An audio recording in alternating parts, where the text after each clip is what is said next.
السلام عليكم ورحمة الله تعالى وبركاته. اليوم جيتكم بواحد الحكاية، حكاية فاطمة اللي جاتها الرسالة مع 12 تاع الليل قلبت لها حياتها. أنا فاطمة، في عمري 35 عام، عايشة أنا وراجلي. كان راجلي كيعاملني خايب، كان خدام، كيخرج من الصباح ما كيجي حتى الليل، كيجي كيشوف شنو درت ليه العشاء، كيتعشى وكينعس، ما كيجمع معايا، ما كيعطيني وقت، وكان كيبقى فيا الحال، وكان ديما على داك الحال. كيخرج من الصباح ما يجي حتى الليل، يجي يتعشى وينعس، كيديرني بحال ما كايناش. وانا كنبقى نتعجب لراسي، وكنوقف قدام المرايه وكنهضر، كنقول واش انا ما كنبانش؟ والله ما عرفت. وكنبقى نبكي الليل كامل على التعامل ديال الزوج ديالي. المفاجأة، واحد النهار جاني تليفون مع 12 تاع الليل اللي قلب ليا حياتي. هذاك الميساج اللي جاني قال ليا سمحي ليا الا كنت مقصر معاك.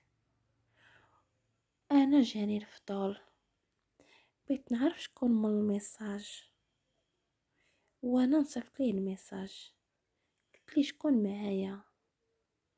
قال لي انا واحد السيد اللي كنطلب منك السماح وباغي لك غير الخير. انا تعجبت بزاف، صافي سديت الميساج.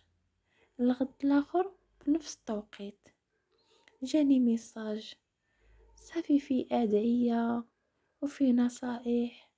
صافي بقيت ديما كنتسنى داك الميساج، بقى عجبني الحال بلا شي واحد راه مهتم بيا.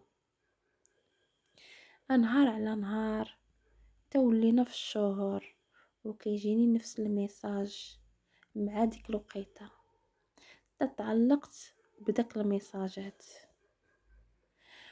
واحد النهار كنتسنى الميساج يجيني، جاني ميساج: السلام عليكم، انا بغيت نقطع الرسائل معك.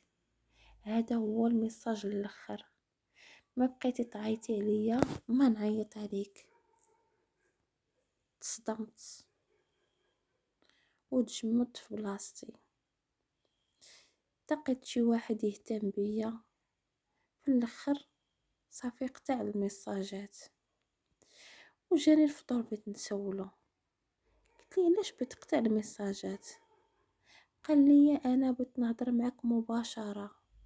وتخلعت وتجمدت في بلاصتي وما بقيش قديت نجاوب. عاود جاني ميساج، قال لي واش ما عرفتينيش، انا الزوج ديالي. صافي تخلعت، كنقول الله يا ربي اشنو انا درت؟ صافي جات الزوج ديالي، مشيت كنجري، حطيت ليه العشاء، هو يتعشى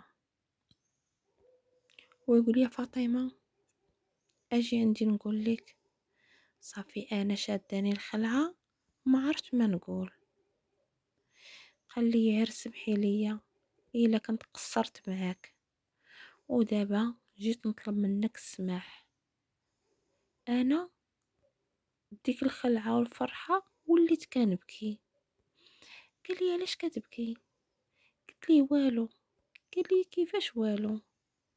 قلت ليه انا ما عرفتش واش فرحه ولا خلعه هادي. قال لي ما تخلعي والو، انا كنت مقصر معاك وبزاف، وبقيت شحال وانا كنخمم كيفاش نتعامل معاك، ودابا ما تبكي والو، انا غنولي نتعامل معاك مزيان. ما بقيتش عارف واش نفرح ولا نبكي.